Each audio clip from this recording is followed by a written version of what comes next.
الحمد لله. الحمد لله وكفى، والصلاة والسلام على سيد الرسل وخاتم الأنبياء. أما بعد، فأعوذ بالله من الشيطان الرجيم. بسم الله الرحمن الرحيم. ولله على الناس حج البيت من استطاع إليه سبيلا، ومن كفر فإن الله غني عن العالمين. صدق الله مولانا العظيم، وبلغنا رسوله النبي الكريم، ونحن على ذلك لمن الشاهدين والشاكرين، والحمد لله رب العالمين. اللهم صل على سيدنا ومولانا محمد وعلى آل سيدنا ومولانا محمد وبارك وسلم. محترم معزز سامعین، بزرگوں، دوستوں اور عزیز، آپ ابھی ختم نبوت کے بارے میں گفتگو سماعت فرما رہے تھے۔ ختم نبوت پر ایمان لانا فرض ہے، ضروری ہے۔ آپ آخری نبی ہیں، آپ کے بعد کوئی نیا نبی نہیں آئے گا، قیامت قائم ہو جائے گی۔ صرف حضرت عیسیٰ علیہ السلام جو آپ سے پہلے نبی بن کے تشریف لائے تھے، وہ آسمان میں زندہ تشریف فرما ہیں، وہ قیامت کے قریب اتریں گے اور شریعت محمدیہ کے مطابق تبلیغ اور عمل کریں گے۔ دوسری بات،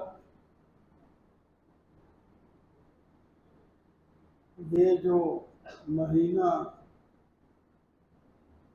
چل رہا ہے اس کا نام ذوالقعدہ ہے، اور اس سے پہلے جو گزرا ہے اس کا نام عرب میں شوال ہے، ان کو اسلامی نام کہتے ہیں، اور اس کے بعد جو مہینہ آنے والا ہے اس کا نام ذوالحجہ ہے۔ تو یہ مہینے حج کے مہینے کہلاتے ہیں۔ آج کل بہت زیادہ دنیا سے حاجی آتے ہیں، تو پھر ایک نظام بنتا ہے، کوٹا بنتا ہے، کس ملک میں سے کتنے لوگ حج کرنے آئیں، تاکہ اس تمام ممالک کو حصہ مل جائے۔ تو آنے کا بھی ٹائم مقرر ہوتا ہے، جانے کا بھی۔ اس میں عام طور پر ہمارے پاکستان والے 40 دن رکھتے ہیں، جو سرکاری جاتے ہیں، ابھی 40 سے 2-4 دن اوپر نیچے بھی ہو جاتے ہیں، اور جو پرائیویٹ لے جاتے ہیں وہ جانے والے کی مرضی کے مطابق کم دن بھی رکھ لیتے ہیں۔ تو بہرحال شوال، ذوالقعدہ اور ذوالحجہ کے پہلے 10-15 دن یہ حج کے ایام کہلاتے ہیں، اور حج اسلام کے بنیادی ارکان میں سے ایک رکن ہے۔ آپ صلی اللہ علیہ وسلم نے فرمایا اسلام کی بنیاد 5 چیزوں پر ہے۔ کلمہ شہادت، جس میں توحید اور رسالت کا بیان ہوتا ہے۔ دوسری نماز، تیسری زکوٰۃ، چوتھا روزہ اور 5واں حج۔ یہ 5 چیزوں کو آپ صلی اللہ علیہ وسلم نے ان 5 چیزوں کو اسلام کی بنیاد قرار دیا ہے اور ایک کوٹھے سے تعبیر کیا ہے۔ کمرے کی 4 دیواریں اور ایک چھت ہوتی ہے۔ جب یہ 4 دیواریں اور چھت ہو جو کمرہ مکمل ہو جاتا ہے۔ تو اسی طرح یہ 5 چیزیں اسلام میں جب آ جائیں تو یہ اسلام مکمل ہے۔ اس کے ساتھ ساتھ باقی چیزیں جو ہیں وہ اسی کی ترویج کے لیے ہیں۔ جہاد ہے، بہت بڑا عمل ہے جہاد والا بھی، عمرہ ہے، بہت کچھ اور بھی کام ہوتے ہیں، ان کے ساتھ لگ جاتے ہیں۔ تو 5 چیزیں بنیادی ہیں۔ تو حج کے ساتھ اسلام کی عمارت مکمل ہوتی ہے۔ اس واسطے ہر آدمی کو چاہیے کہ پہلی فرصت کیا ہوتی ہے؟ زاد اور راحلہ۔ جس آدمی کو زاد اور راحلہ میسر ہو جائے، راحلہ کہتے ہیں سواری کو، جس کے ذریعے وہ بیت اللہ تک پہنچ سکے، کیونکہ سارے لوگ قریب تو نہیں پیدل چلے جائیں۔ دنیا کے آخری کنارے تک مسلمان رہتے ہیں، خواہ اسلامی ملک ہے یا غیر اسلامی ہے، اس میں مسلمان ہوتے ہیں، ہر ملک میں ہوتے ہیں۔ جس طرح ہر اسلامی ملک میں بھی غیر مسلم بھی ہوتے ہیں، ذمہ بن کے رہتے ہیں۔ تو پاکستان سے آسان نہیں ہے پیدل جانا، لوگ جایا کرتے تھے کبھی، لیکن وہ بڑی مدت لگتی، اس واسطے الوداع کہتے پھر زندہ ہوئے تو آ جائیں گے، نہیں تو بس ختم۔ تو گھوڑے کے ذریعے، اونٹ کے ذریعے، اب جہاز آ گئے چند گھنٹوں میں پہنچانے والے، گاڑیوں کے ذریعے، جہازوں کے ذریعے، یہ ایک راحلہ ہے، یعنی سواری۔ جہاز پورا تو نہیں، ایک سیٹ اس کو چاہیے، جتنے آدمی، سیٹ کے پیسے بھی آسان تو نہیں آج کل، ایک سیٹ بھی بڑی مہنگی مل رہی۔ تو ایک اس کے پاس سواری مستقل ہو یا مشترکہ سواری میں سے اس کی سیٹ ہو، اتنا اس کے پاس مال ہے۔ دوسری چیز ہے راحلہ، راحلت ہو گیا تو ذات کا معنی سفر خرچ۔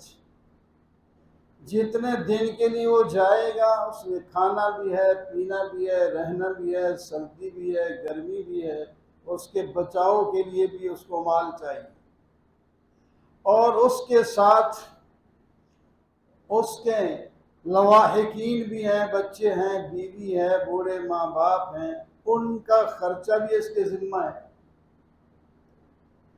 تو اس زاد میں اس کا اپنا خرچہ بھی، جتنے دن وہ حج کے لیے جائے گا اس کے پاس ہو، اور جن کا خرچہ اس کے ذمہ ہے وہ بھی، ان کو بھی خرچہ دے کے جائے۔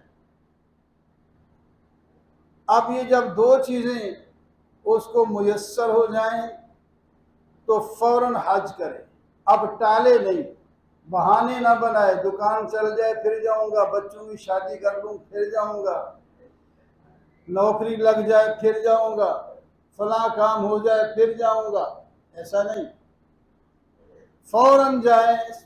سال ایک لمبی طویل مدت ہے، سال کے اندر ایک دفعہ حج ہوتا ہے، اور ایک دفعہ احرام تو باندھنے کے لیے 2-2.5 مہینے ہیں، شوال کی پہلی تاریخ سے احرام باندھ سکتا ہے، لیکن حج کے افعال تو صرف ذوالحجہ کے اندر ہی کریں گے، وہ 5 دن میں مکمل ہوتے ہیں، صرف 5 دن میں سارے کام مکمل ہو جاتے ہیں۔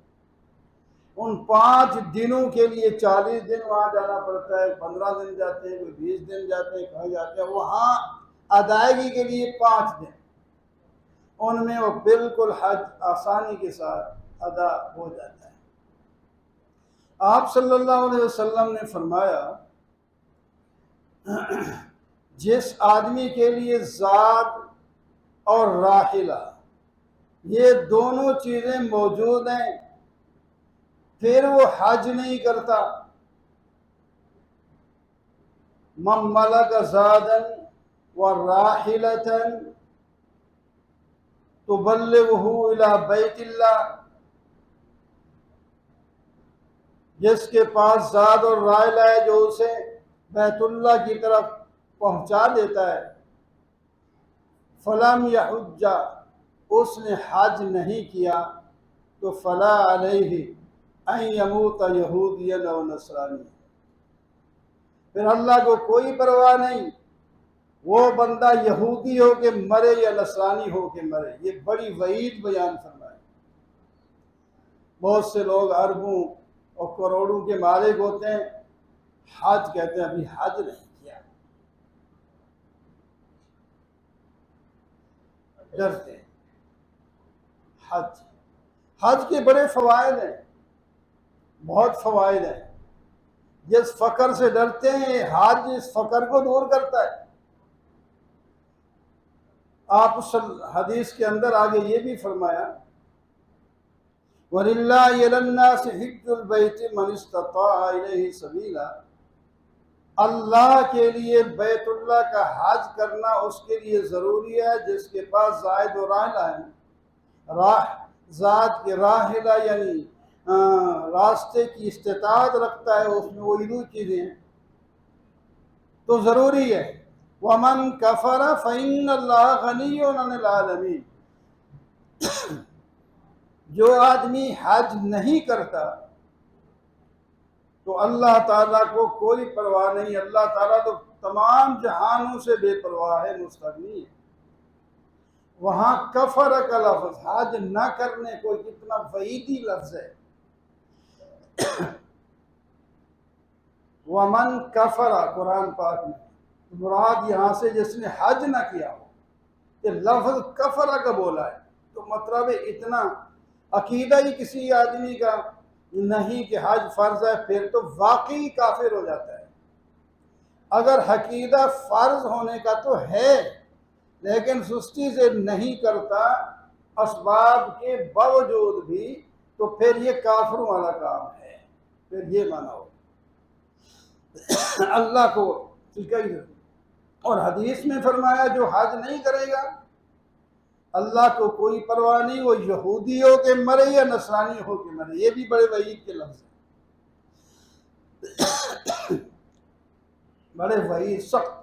یہودی اور نصرانی حج نہیں کرتے، کافر حج کرتے تھے، بھاویں اپنی مرضی کے انداز میں کرتے۔ یہودی اور نصرانی اس وقت بھی نہیں کرتے تھے، آپ بھی نہیں کرتے۔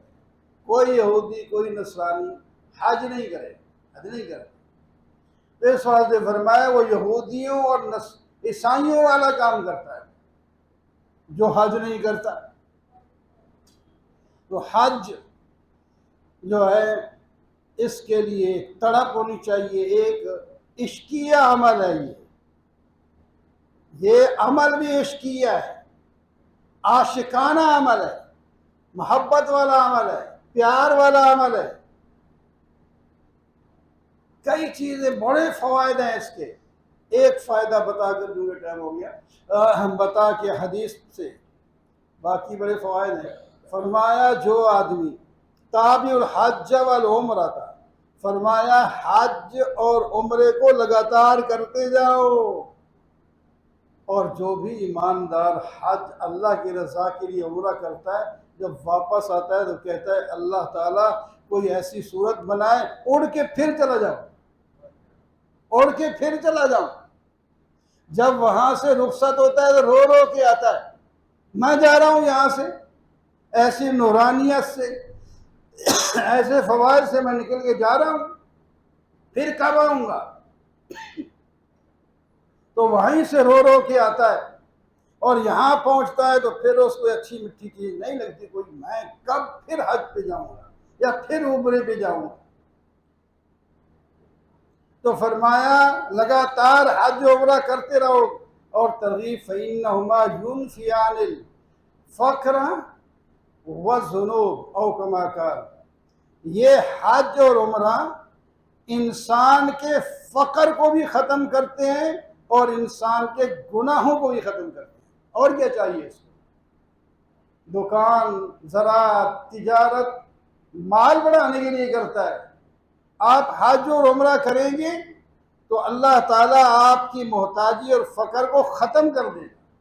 آپ نے کسی حاجی اور عمرہ کرنے والے سے کبھی یہ نہیں سنا ہوگا کہ یار ساری زندگی کی کمائی میں نے عمرے پہ لگا دی، حج پہ لگا دی، اب تڑک پر بھوکا ہو گیا ہوں، اب میری مدد کرو۔ ایسا کوئی بھی نہیں کہے، ساری زندگی کی اس نے کمائی لگا دی ہو۔ سائیکل پر پھیری لگانے والے لوگ بھی حج کراتے ہیں، چھابڑی والے بھی حج کراتے ہیں، جب قسمت ہوتی ہے لبیک جس نے کہا ہو جاتا ہے۔ کئی نہیں، ہمارے پاس مثالیں موجود ہیں کہ غریب ترین آدمی تھوڑا سا جو ہے اس کی آمدنی ہے اسی سے وہ بچا بچا کر رکھتا ہے، وہ حج کراتا ہے، تو فقر ختم ہو جائے گا اور گناہ ختم ہو جائے گا۔ اور فرمایا کیسے اس کے گناہ فرمایا ایسے ختم ہو جاتے ہیں، بالکل یہ صاف ہوتا ہے۔ حاجی صاحب جو اللہ کی رضا کے لیے حج اور عمرہ کر کے آیا ہے اس کے گناہ ختم ہو گئے، آج وہ واپس آ رہا ہے تو ایسا ہوگا جیسا کہ ماں کے پیٹ سے ابھی پیدا ہوا ہے، اس پر کوئی گناہ نہیں، ابھی پیدا ہوا ہے۔ بڑے بڑے گناہ، کیونکہ بڑے گناہ کے لیے توبہ تو ہوتی ہے، توبہ کے بغیر بڑے گناہ اللہ معاف کر دیں تو کوئی روکنے والا نہیں، لیکن ایک اصول تو ہوتا ہے نا اس کے لیے توبہ۔ تو جو آدمی یہاں جاتا ہے تو ضرور توبہ بھی کرتا ہے، اپنے گناہوں کی توبہ معافی مانگتا ہے، وہاں گڑ گڑاتا ہے اللہ تعالیٰ کے سامنے، یا اللہ میں آپ کے پاس آ چکا ہوں، میں آپ کا مہمان ہوں، آپ کے گھر آیا ہوں۔ دنیا میں انسان کسی کا مہمان ہو جائے تو اس کی عزت کرتا ہے، مہمان کی اچھا کھانا کھلاتا ہے، اور اللہ کے رسول کا حکم ہے کہ جو آپ کا مہمان آئے اس کو 3 روز تک جو ہے مہمان رکھو، اور پہلے دن اس کو اچھا کھانا کھلاؤ، اور پھر اگر ممکن ہو تو اس کو ہدیے تحفے دے کر بھیجو، اور اس کو بھی چاہیے وہ جب آ رہا ہے تو اس کو بھی وہ ہدیہ تحفہ لے آئے، اس سے محبت بڑھتی ہے۔ ہدیے تحفے دینے سے آپس میں محبت بڑھتی ہے۔ تہادو تحابو، ایک دوسرے کو ہدیے دیا کرو تاکہ تمہاری محبت بڑھے، جب محبت بڑھے گی تو دونوں مل کر آگے دنیا اور آخرت کی ترقی میں چلے۔ تو فرمایا جب یہ واپس آتا ہے تو ممکن ہو تو اس کو راستے میں ملو، اس سے مصافحہ کرو، اس کو سلام کرو، اس کو درخواست کرو کہ آپ میرے لیے دعا کر دیں، اللہ میری بیماری دور کر دے، اللہ میرے گناہ دور کر دے۔ جب تک وہ سفر میں ہے، اس حالت میں ہے، ان کی دعا اللہ تعالیٰ قبول فرماتے۔ تو لہذا حج کے لیے اب راستہ کھل گیا، لوگ جا رہے ہیں، تو جس پر فرض ہے وہ آگے نہ ٹالے، بہانے نہ بنائے، ابھی سے اسی سال حج کرنے کی پوری کوشش کرے، اللہ تعالیٰ کی مدد آئے گی۔ پھر آگے اگلے سال زندگی کسی کی ہے یہ نہیں، اللہ تعالیٰ ہم سب کو حاجی بنائے، دنیا اور آخرت کی ترقی نصیب فرمائے۔ اقول قولی ھذا والحمد للہ رب العالمین۔